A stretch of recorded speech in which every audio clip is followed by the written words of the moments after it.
Welcome to the Slop Temple. We pray this video helps.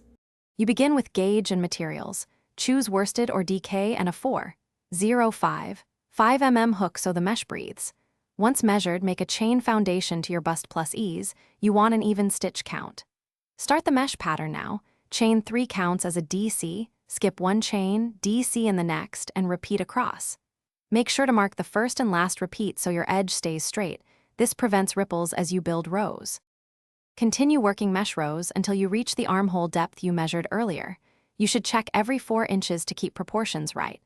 Once you hit the shaping point, add mesh repeats at the side seams for more ease, or remove repeats evenly to taper. This is how you control fit. Make marks for sleeve openings.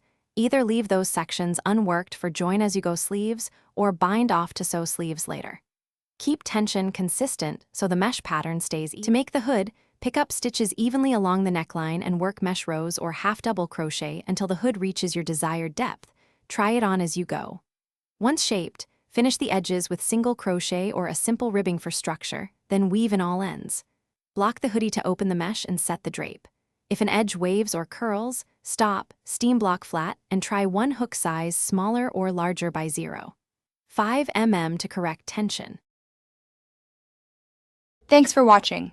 Consider subscribing if we helped you.